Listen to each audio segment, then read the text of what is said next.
Hello, this is Aaron, amateur radio call sign N6ACA. I'm going to answer a question today that many people have asked of me is why become a ham radio operator or an amateur radio operator or a ham in 2026 when we have technology such as the internet and cellular telephones and things of that nature. And I'm going to answer with the very first thing that comes to the top of my head is because it's fun. It's something that is technically challenging and provides a lot of utility to me when it comes to keeping mental sanity. Love it. It provides continuous learning. Over the 20 years that I've been a licensed amateur radio operator in the United States, I've had to go out and learn different new things, learned about APRS and learned about HF and ionospheric propagation and the different things I wanted to do. I had to go out and research and learn on my own or engage with others and ask them how they did it and point me in the right direction and get traditional Elmering, we call like the mentoring process, where you ask people that know what they're actually doing, and they sort of point you in the right direction. So that's something that is fun, and I find that exciting.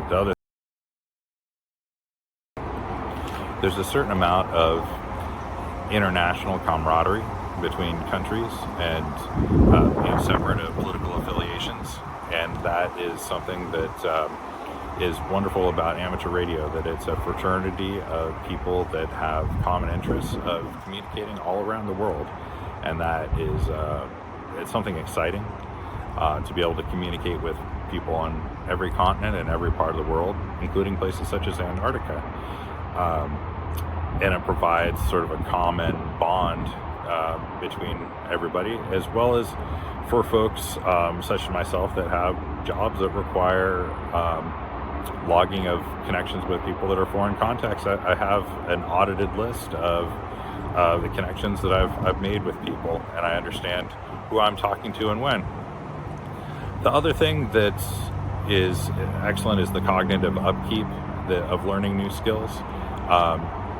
Learning new things such as Morse code, which I'm attempting to do now after 20 years of being a ham, making those new synaptic connections in your brain, doing something new as in like operating in a different way, learning how to talk on the radio and the sequence of events and how to run a net, and doing things that are outside of your normal interactions with folks, using digital modes, learning how to use computers to make connections over shortwave radio, how to connect up through satellites, how to do moonbounds. There's all these different things that allow your brain to get its gears turning. The other aspect is with community service, providing communication at different events. In the area that I live, we oftentimes provide communication support for marathons and bike rides and different community events. And that's something I haven't been as involved with, and I'd like to. There's a social aspect of amateur radio because it's inherently a connection between two people or multiple people on the air, but that evolves into interpersonal communications in person, whether it be at ham clubs or interacting with people of like interests, just on a one-on-one basis. I've made many friends now through the clubs that I'm part of and through my connections through amateur radio. So the ham clubs I talk about, there's general interest clubs that are usually regional, as well as there's special interest clubs that have to do with things such as contesting or DXing or any other kind of individual aspect, including emergencies communications, and that provides gratification for people that are involved in that as well. There's other activities on the air as well. There's a lot of things that end with OTA, so it's like POTA, which is Parks on the Air, SOTA, Summits on the Air, IOTA, the Islands on the Air program. WWFF, which is Worldwide Flora and Fauna. And these are all programs where people interconnect, and it's essentially Pokemon for old white men, where we make connections between different entities, whether it be a park or an island or a summit on the peak on top of a mountain, and other people chase us, and it's exciting, and there are points that really mean nothing, but they're fun to get. So I find that exciting, and the thing that really got me into HF operation consistently on a daily basis was Parks on the Air. I find it really fun to have connections with people that are all over the United States. Made a connection with someone in a park in Japan on 40 meters last night. That's phenomenal. It's fun.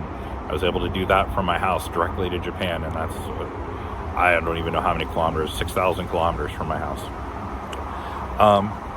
And so the other thing that I talked about, friendship and social interaction, the older you get, the less interaction you have on an interpersonal basis. Your friend groups are not fast friends anymore. It's not like when you're either in the military or in college in the dorms or in high school or in a sports team.